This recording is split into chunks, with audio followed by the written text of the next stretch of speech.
ಕೊಡಗಿನಲ್ಲಿ ಸಾವಿರಾರು ಎಕರೆ ಸರ್ಕಾರಿ ಭೂಮಿಯನ್ನು ಶ್ರೀಮಂತರು ಒತ್ತುವರಿ ಮಾಡಿಕೊಂಡಿದ್ದು, ಅಧಿಕಾರಿಗಳು ಹಾಗೂ ಶಾಸಕರು ಅವರನ್ನು ಪ್ರಶ್ನಿಸುವ ಗೋಜಿಗೆ ಹೋಗ್ತಿಲ್ಲ ಎಂದು ಆರೋಪಿಸಿರುವ ದಲಿತ ಆದಿವಾಸಿ ಕೃಷಿ ಕಾರ್ಮಿಕ ಸಂಘಟನೆಯ ಮುಖಂಡ ನಿರ್ವಾಣಪ್ಪ, ದಲಿತ ಆದಿವಾಸಿಗಳಿಗೆ ನಿವೇಶನ ಮತ್ತು ವಸತಿಗಾಗಿ ಆಗ್ರಹಿಸಿ ಏಪ್ರಿಲ್ ತಿಂಗಳಿನಿಂದ ಅಹೋರಾತ್ರಿ ಹೋರಾಟ ಆರಂಭಿಸುವುದಾಗಿ ತಿಳಿಸಿದ್ದಾರೆ. ಮಡಿಕೇರಿಯಲ್ಲಿ ಸುದ್ದಿಗೋಷ್ಠಿಯಲ್ಲಿ ಮಾತನಾಡಿದ ಅವರು, ಕೊಡಗಿನಲ್ಲಿ ಬಡವರಿಗೊಂದು ಶ್ರೀಮಂತರಿಗೊಂದು ಕಾನೂನು ಎಂಬಂತಾಗಿದೆ. ಶ್ರೀಮಂತರು ಸರ್ಕಾರಿ ಭೂಮಿಯನ್ನು ಒತ್ತುವರಿ ಮಾಡಿಕೊಂಡಿದ್ದರೂ ಅದನ್ನು ತೆರವುಗೊಳಿಸಲು ಅಧಿಕಾರಿಗಳಾಗಲಿ ಜನಪ್ರತಿನಿಧಿಗಳಾಗಲಿ ಮುಂದಾಗ್ತಿಲ್ಲ. ನ್ಯಾಯ ದೊರಕಿಸುವಲ್ಲಿ ವಿಫಲರಾಗಿದ್ದಾರೆ. ಉಳ್ಳವರ ಪರವಾಗಿ ನಿಂತಿದ್ದಾರೆ. ಎಷ್ಟೇ ಹೋರಾಟಗಳು ನಡೆದರೂ ಪ್ರಯೋಜನವಾಗ್ತಿಲ್ಲ. ದಲಿತ ಆದಿವಾಸಿಗಳು ಇಂದಿಗೂ ಲೈನ್ ಮನೆಗಳಲ್ಲಿ ಕಲ್ಲುಪಾರೆಯ ಮೇಲೆ ಗುಡಿಸಲು ಕಟ್ಟಿಕೊಂಡು ವಾಸಿಸುತ್ತಿದ್ದಾರೆ. ಸರ್ಕಾರಿ ಜಾಗದಲ್ಲಿ ಗುಡಿಸಲು ಕಟ್ಟಿಕೊಂಡರೆ ತಕ್ಷಣ ತೆರವುಗೊಳಿಸಲಾಗುತ್ತದೆ. ಕೊಡಗಿನಲ್ಲಿ ಪ್ರಜಾಪ್ರಭುತ್ವ ಉಳಿದಿಲ್ಲ ಎಂಬುದಕ್ಕೆ ಇದೇ ಉದಾಹರಣೆ ಎಂದು ಅಸಹಾಯಕತೆ ವ್ಯಕ್ತಪಡಿಸಿದರು. ಜಿಲ್ಲೆಯ ವಿವಿಧೆಡೆ ಸರ್ಕಾರಿ ಭೂಮಿ ಒತ್ತುವರಿಯಾಗಿದ್ದು, ಈ ಅಕ್ರಮದ ಬಗ್ಗೆ ಸಮಗ್ರ ತನಿಖೆಯಾಗಬೇಕು. ಶ್ರೀಮಂತರ ಪಾಲಾಗಿರುವ ಸರ್ಕಾರಿ ಜಾಗವನ್ನು ತೆರವುಗೊಳಿಸಿ ಬಡವರಿಗೆ, ದಲಿತ ಆದಿವಾಸಿಗಳಿಗೆ ಹಂಚಬೇಕೆಂದು ಒತ್ತಾಯಿಸಿ ಏಪ್ರಿಲ್ನಲ್ಲಿ ಜಿಲ್ಲಾಡಳಿತ ಭವನದ ಎದುರು ಅಹೋರಾತ್ರಿ ಧರಣಿ ಹಮ್ಮಿಕೊಳ್ಳಲಾಗುವುದು ಎಂದು ನಿರ್ವಾಣಪ್ಪ ತಿಳಿಸಿದರು. ಸರ್ಕಾರಕ್ಕೆ ಮನವಿ ಕೊಟ್ವಿ, ಕೊಟ್ವಿ, ಡಿಸಿ ಅವರಿಗೆ ಕೊಟ್ವಿ, ತಹಸೀಲ್ದಾರ್ ಕೊಟ್ವಿ. ಈ ಅಧಿಕಾರಿಗಳು ಕನಿಷ್ಠ ಅವ್ರ ಹತ್ರನೂ ಹೋಗೋ ಪ್ರಯತ್ನ ಮಾಡಿಲ್ಲ, ಆ ಭೂಮಿಯ ಹತ್ರನೂ ಹೋಗೋ ಪ್ರಯತ್ನ ಮಾಡಿಲ್ಲ. ನಾವು ಕಂಪ್ಲೇಂಟ್ ಕೊಟ್ಟ ಮೇಲೆ ಆಮೇಲೆ ಗಣಿಗಾರಿಕೆ, ಕಾನೂನುಬಾಹಿರವಾದಂಥ ಗಣಿಗಾರಿಕೆ, ಕಲ್ಲು ಗಣಿಗಾರಿಕೆ ನಡೀತಾ ಇದೆ. ಆ ಗಣಿಗಾರಿಕೆನೂ ಫೋಟೋ ಸಮೇತ ತೋರಿಸಿದ್ವಿ. ಆಮೇಲೆ ಅಲ್ಲಿ ಏನು ಭೂ ವಿಜ್ಞಾನ ಇಲಾಖೆ, ಗಣಿ ಮತ್ತು ಭೂ ವಿಜ್ಞಾನ ಇಲಾಖೆಯಲ್ಲಿ ಕೇಳಿದ್ವಿ, ಇಂಥವ್ರಿಗೆ ಇಂಥ ಸರ್ವೆ ಪರ್ಮಿಷನ್ ಕೊಟ್ಟಿದ್ದೀರಾ ಅಂತ ಹೇಳಿ. ಕೊಲ್ಲಿರ ಭೂಪಣ್ಣ ಗಣಿಗಾರಿಕೆ ನಡೆಸೋಕ್ಕೆ ಕೊಟ್ಟಿದ್ದೀರಾ? ಇಲ್ಲ ಅಂತ ಅಂದರು. ಅರಣ್ಯ ಇಲಾಖೆಯಲ್ಲಿ ಕೇಳಿದ್ವಿ, ತಹಸೀಲ್ದಾರ್ ಕೇಳಿದ್ವಿ, ಯಾರಿಗೂ ಪರ್ಮಿಷನ್ ಇಲ್ಲ, ಗಣಿಗಾರಿಕೆ ನಡೀತಾ ಇದೆ. 108 ಎಕರೆ ಒಬ್ಬನೇ ಒಬ್ಬ ವ್ಯಕ್ತಿ ಬಳಸಿಕೊಂಡು ಆಕ್ರಮಿಸಿಕೊಂಡು ಇವತ್ತು ಬೇಲಿ ಹಾಕೊಂಡು ಆ ಬಡವರಿಗೆ ಕುರಿತು ಭೂಮಿ ಬಿಡಲಾರದೆ ಅವರು ಆಕ್ರಮಿಸಿಕೊಂಡಿದ್ದಾರೆ.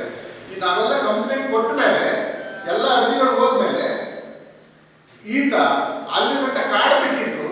ಈಗ ಸಂಪೂರ್ಣ ಬೇಲಿ ಹಾಕಿ ಆತನ ಕಾರ್ಯಚಟುವಟಿಕೆ ಶುರು ಮಾಡಿದ್ರು.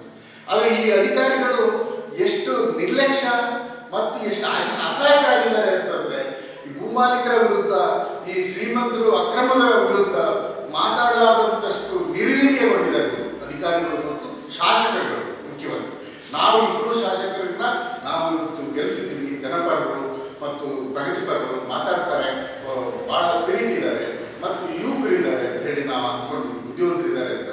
ಆದರೆ ಅವರು ಕೂಡ, ಶಾಸಕರುಗಳು ಕೂಡ ಇಲ್ಲಿಯ ಭೂಮಾಲೀಕರ ವಿರುದ್ಧ ಒಂದೇ ಒಂದು ಮಾತಾಡಲಾರದಂಥ ಸ್ಥಿತಿಗೆ ಬಂದಿದ್ದಾರೆ.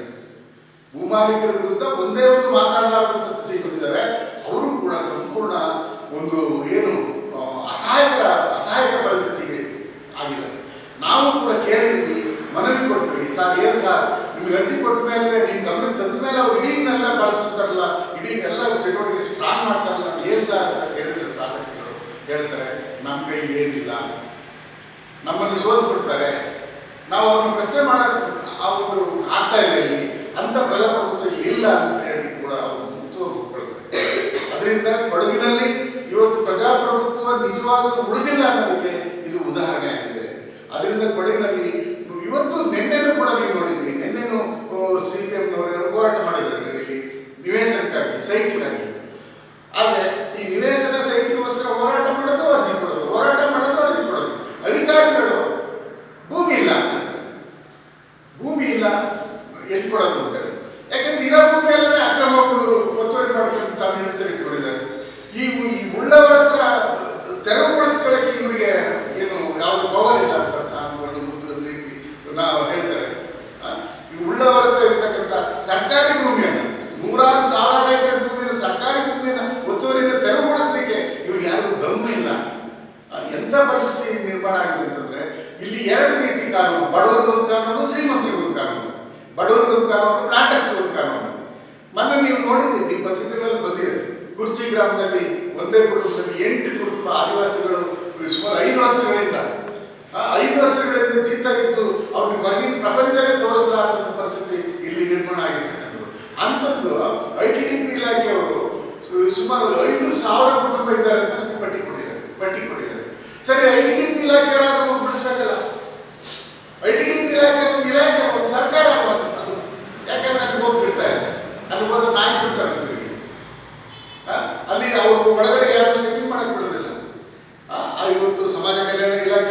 ಹೋಗಂಗಿಲ್ಲ, ITDP ಇಲಾಖೆಯವರು ಹೋಗಂಗಿಲ್ಲ, ಕಾರ್ಮಿಕ ಇಲಾಖೆಯವರು ಹೋಗಂಗಿಲ್ಲ, ಯಾವುದೇ ಇಲಾಖೆಯವರು ಅದರೊಳಗೆ ಹೋಗಂಗಿಲ್ಲ.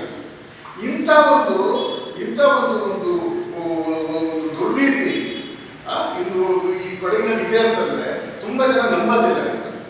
ಅದು ನಾವು ಸುದ್ದಿಗೋಷ್ಠಿಯಲ್ಲಿ ಕರ್ನಾಟಕ ರೈತ ಸಂಘಟನೆಯ ಕೊಡಗು ಜಿಲ್ಲಾಧ್ಯಕ್ಷ ಪ್ರಕಾಶ್, ದಲಿತ ಆದಿವಾಸಿ ಕಾರ್ಯಕರ್ತರಾದ ಸುರೇಶ್, ರವಿ, ಅಣ್ಣಪ್ಪ ಹಾಜರಿದ್ದರು. ಚಿತ್ತಾರ ನ್ಯೂಸ್, ಮಡಿಕೇರಿ.